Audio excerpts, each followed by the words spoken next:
Isang napakagandang balita naman mga idol para sa ating mga Pinoy boxing fans.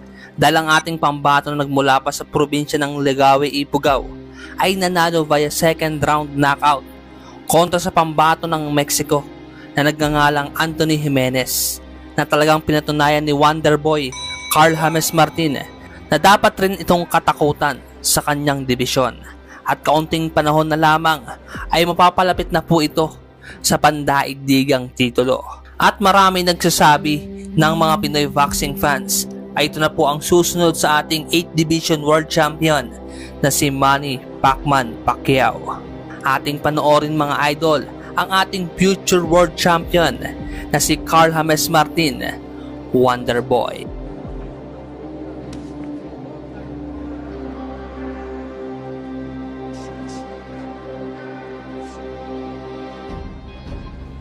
Unang round ay nagtatansyahan muna yung dalawang boksingero mga idol.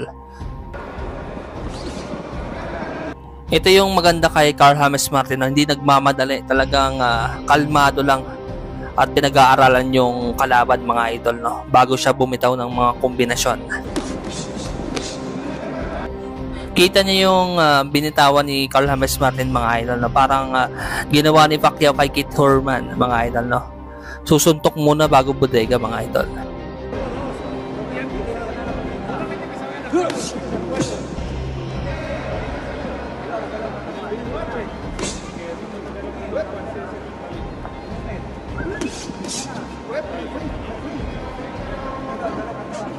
Pansin nyo mga idol, no, malakas na yung kanan at kaliwa ni Carl James Martin, no. Talagang delikado kapag tumama ito sa kalaban.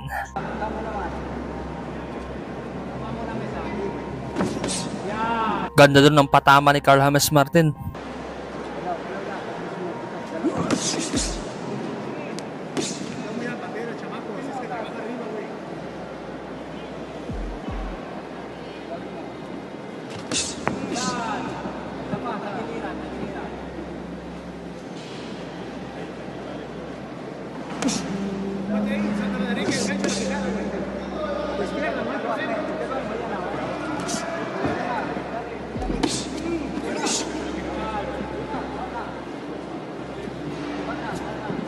Ito yung maganda kay Carl James Martin, no.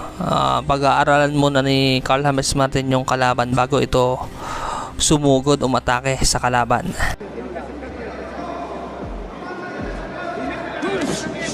Nakatama dito si Jimenez mga idol, no, pero bali wala lang ito kay Carl James Martin.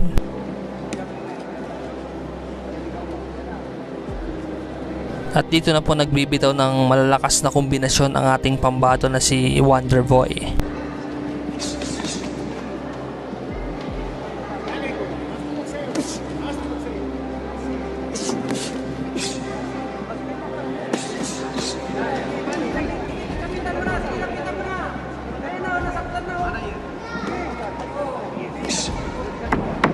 Yes!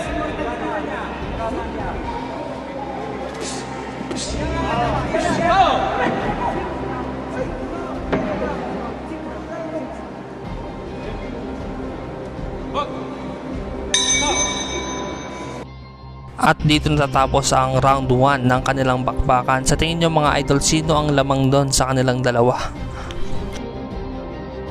Hindi talaga biro yung pagiging isang professional boxing mga idol, no? Talagang kailangan mo muna mag-training at maghirap. At ito na nga po yung ginagawa ni Wonderboy para maging world champion mga idol, no? Tingin nyo mga idol, mga ilang laban pa kaya bago ito maging world champion itong ating pambato na si Carl James Martin? May pag-asa nga ba ito kay The Monster na Oya Inoue na pambato ng Japan? At round 2 na tayo mga idol. At dito na po pinabagsak ni Carl James Martin ang kalabang Mexicano. Ating tunghayan yun mga idol.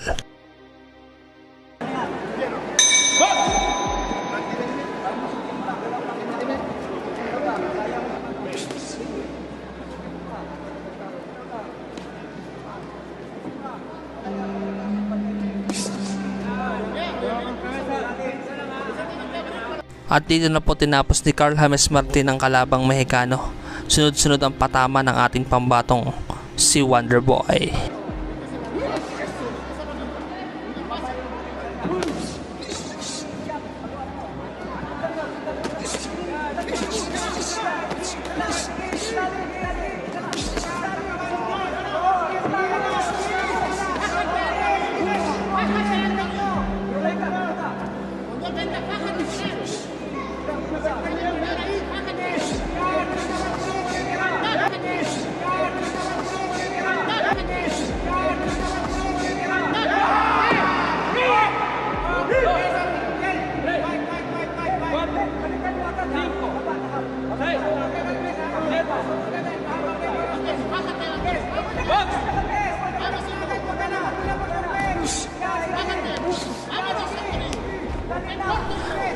Malakas na kaliwa ang tumapos sa Mexicano mga pinilit pa rin naman ng Mexicano na tumayo mga idol. Talagang determinado na dito si Wonderboy na pabagsakin ang kalaban at tapusin na po ito.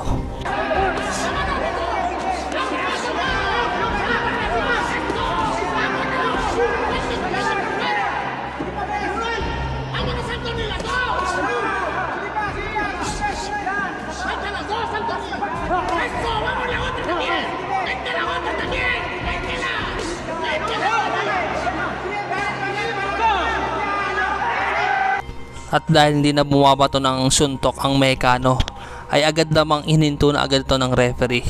At makikita nyo mga idol na napakabait talaga ni Wonderboy na nilapitan pa ang kalaban upang humingi ng pasensya. Salamat mga idol, sportsmanship ng ating pambato na si Wonderboy. Anong masabi nyo mga idol dito sa ating pambato na si Wonderboy? Magiging world champion kaya ito? At marami nagsasabi na ito daw ay susunod sa ating pambansang kamao, 8th Division World Champion, Manny Pacquiao.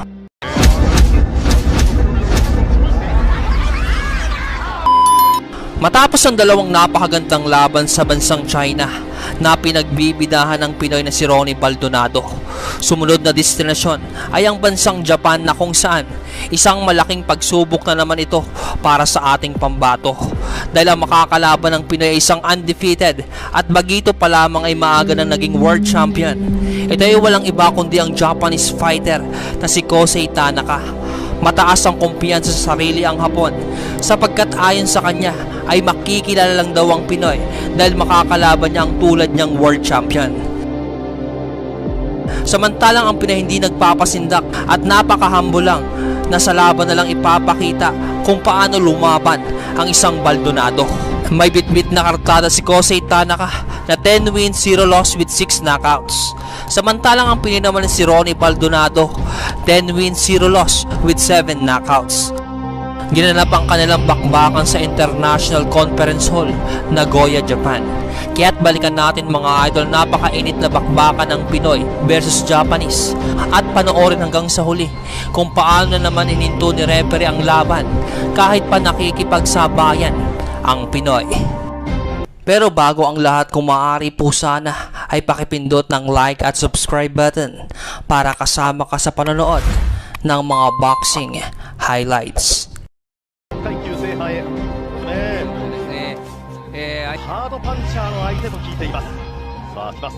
いやプレッシャー強いですね。ああそうですか。さあボディーブロー。内割りですね。はい。これですね。田中の動きはどうか。左。右をフック振るっていく。さあ体が近い。ボディーブロー。近いところからパンチを出す。かなり立ち上がりから飛ばしています。田中も相手のパンチをかわす。今度ははい。右のストレートは田中康生。さあ田中の立ち上がりの動きで必ず打ち返してくれてるんですよね。左のフック研究しきっているんだが、これは木村さん注意したいですね。ボディーブロー。木村さんキーになるかもしれませんね。そうですね。まあフライ級にセットです。ボディ。距離感は田中掴んでますかね。ボディーブロー左。でもやっぱり油断はできないですよね。そうですね。タイの世界ランカーが田中康生第1ラウンドがパンチを振るってきたんですが、この静かに立ち上がることが田中の序盤ですが、いい前に来ます。前に来る左のフック。右は服を切ったいいラウンドで決めようとしてくるだけあそうですよね。本当にそうというそういう見方もあるようですけどもね。ね、なんかやっぱ僕みたいな、はい、立ち上がり相手に対して田中のこの立ち上がり、この辺りはしっかり見えています。さあ細かいバルドナの陣営ですが、積極的に攻めてはいるんですけど、アドバイスを出してましたね。そうですかしっかり脇を締めて頭を守っていこうと、そういう指示を出して、左から振るってくる、ここまでのはいなかったでしょうね。いえやでもこの右をかわしての左ボディいいですよ。バレーが効いてきますよね。そうですか、右のストレートが当たりました。人志トレーナーもガードは絶対いい、もうしっかりと相手の顔を捉えました。これいくという攻め方がいいと思いますよ。思いっきり振るってきます。左右のフック、田中はパンチは見えています。バルドナド立ち上がりでも後のことは考えてないという、しっかりと見切っています。距離いけないというところですね。あとここに左右攻めるっていうのが大事ですよね、こういう選手には。はい頑丈だと思うんで。この田中のボディというのは一級品、田中サイドなんです。ええ父親の人志トレーナーももういい内容だったらばすぐにでも3階級の世界戦というそういう調整に入るという話はかなり飯田さん無動作に振ってきたバルドナードの印象あります。重たいパンチです。左右このフックが持ち味です。田中ボディブロー、左のボディ角度よく入ってね、左田中選手、いい感じでこのふわっとこう入るような、なるほど、相手の距離潰して細かいパンチで左右から防御できない、どうなんだ。残り30秒近くあります。しかし手を返していく、経験一度もなしというこのボディ、しかし田中も手を返していきます。ボディブローです。強いボディを今度は田中に振っていく、左2発ボディブローです。ですからこのボディ、田中の立ち上がりの動き、出るなと強く言いましたね。そうですか。お前が中途半端に離れると相手は左右に集中して自信を持っていけ、大振りさせるぐらいでその後お前が行けという大振りをさせて、飯田さんから左手を返した左、確実性では木村さんの田中ですね。ボディブロー大きく振られたところ、バルドナードのボディブローも受けない方がいいですよね。そうですか。足が使えるんで、はかわしていきたいですよね。こういうパンチです。しかしまだパンチ力は残っているか。ボディブロー左右まだ手を右を打ち下ろす。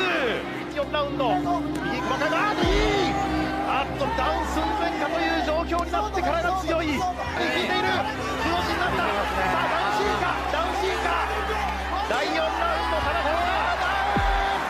田中のボディーが真ん中で倒れますね。右田中フィニッシュか。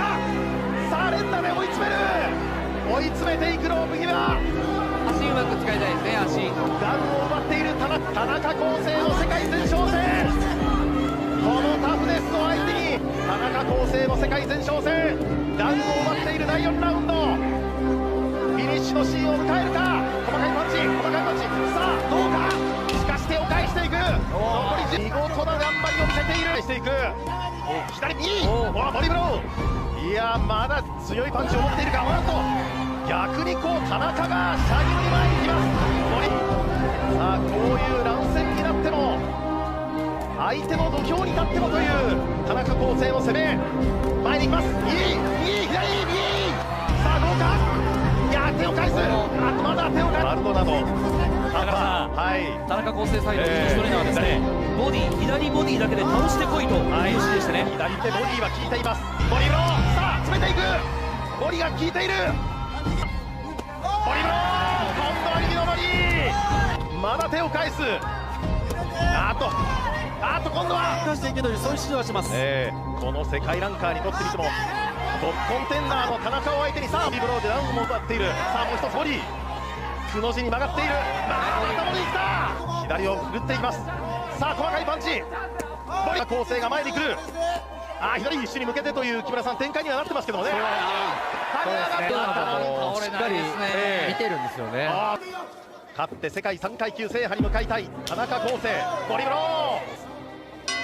第5ラウンドが前に来ます。プレスは田中、右距離です。この距離でも田中、もう飯田さんだいぶ手数も少ない。それでも手を返していきます。細かいパンチ、攻撃の手を弱めるとまた小寺さんもこういう相手の経験って何度もあるかと思うんですけどもね。距離でも飯田さん非常に有効ですね。そういう話。左が右、詰めていく。さあ、詰めていく。ラウンド、開始当初のプレッシャーは効果的にダメージを与え続けるか。ボディーブロー、さあボディー、この対戦相手バルドナド、さあ、階級上げたということで、はい、相手もこれだけ打たれ強いんですけども、ボディーブローでダウンを奪っている田中。ボディーブロー、ちょっともう少しスピードの切れも中にとってももちろん大一番という対戦。さあ左、このプレスは弱くなっていますが、今注意したいというところです。コーセン選手本人から潰すのかどっちかにしろ、相手は安くなってますね。距離はしっかり、一瞬ヒヤッとするパンチが大丈夫。また右を振る田中康生、世界3階級制覇に向けた伏線。左ボディーブロー、安川、このタフです。冷静にいきたいボディーブロー、このボディーは効果的。ボディーブロー、タッパーから左、さあそのパンチをかいくぐって細かいパンチです。はい、終盤に入っています。相手の心を読んだバロメーターですからね。試合の数勢は完全にボディーブローですかね、ほとんど先ほどから攻撃の指示出てないですね。もうディフェンスで守れと、もうこの木村さん、へし折ってこそですよね。左から右、ダウンはすでに一度奪っています。大人力そういうことはないわけですね、こういう戦い方は。飯田さん、相手の土俵にも立ったという感じがありますけども、というのはそれだけ右です。右のストレート、さあフィニッシュまで持って、そういう意図も飯田さん見えますね。自分がこう打つことで、第8ラウンドが終わり、ダウンだけは絶対にしないという相手に対して、父親の仁トレーナーは集中していけという指示です。はい、相手の頑張りももちろんそうです。まだ無敗の世界ランカーです、このフィリピンのバルドナド。本当にまだパンチも死んでないんで、一発だけは気をつけたいですよね。そうですね。はい。いただいた中で、それでまた階級上げて、またこんな世界ランカーとやってるわけですからね。そうですよね。むしろこの相手は危険なんじゃないかというそういう向きもあったんですが、畑中会長のこの信頼のマッチメイクです。ボディーブロー、左です。ボディから左、右を返していく。4ラウンドにはダウンも奪っている。さあ右、コーナーに追い詰めます。細かいパンチというところです。右ボディーブロー、もう完全に田中のボクシングができています。フライ、これも万全な感じがあります。さあ前に詰めていく。ロープ際、しかし頑張る。さすがはこの左から右、さあ詰めていくとコーナーに詰める。さああと一息です。残り40秒、第9ラウンド。さあ取っている。もつれてきてますね。さあ今差し込めました。Makikita na dumidistansya lang ang Pinoy at kaya pang lumaban. Pero bakit ito hininto ng referee? Sa palagay nyo mga idol, tama nga ba na itinigil agad ang laban kahit pa kaya pang lumaban ng Pinoy? I-comment mo lang yan at ating pag-uusapan.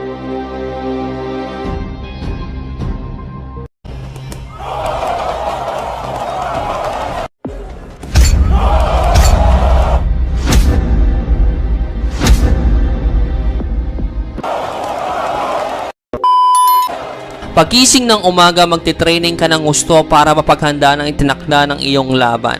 At dapat hindi lang malakas ang iyong kamao.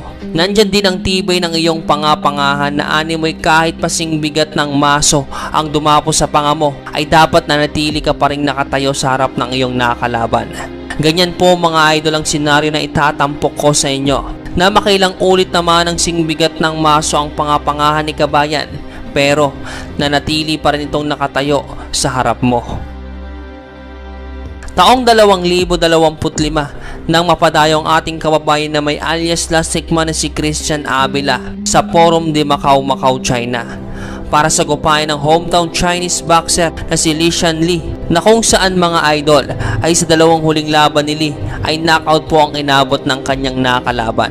At take note, hindi lang basta knockout dahil round 1 lang po ang itinagal ng nakalaban ng Chinese boxer. Kaya't masasabing isang malaking pagsubok po ito para sa ating kababayan. Kaya't panoorin natin mga idol kung gaano nga ba katibay ang pangapangahan ni Kabayan na talagang ikinamangha ng mga inchik sa Pinoy. Round 1 pa lang ay todo bigay na agad ng Chinese boxer na sa bawat suntok nga ay punteriya ang pagmumukha ng Pinoy. Buti na lang ay singtibay ng pader ang nguya-nguyaan ni Kabayan.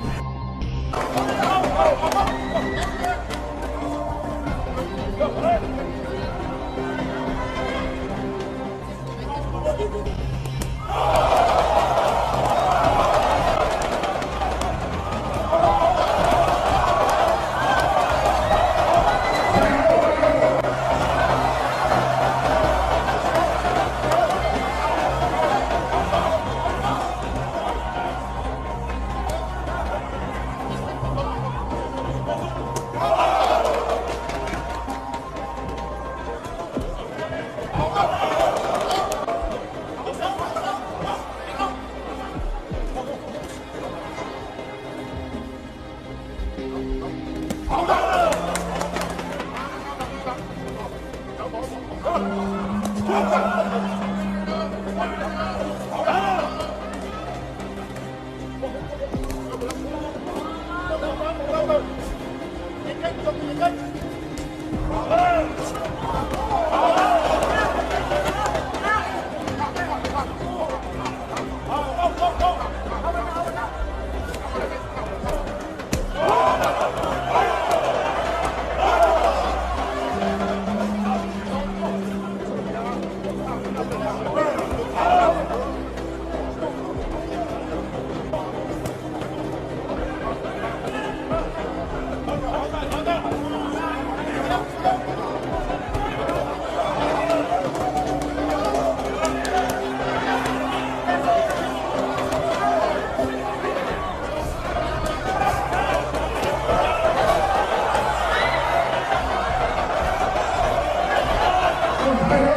to the blue corner from the Philippines, Christian Pacquiao. Bibilib ka sa tibay ng pangapangahan ni Kabayan dahil kahit makailang beses mong matamaan sa mukha si Kabayan ay talagang nanatili na nakatayo ito.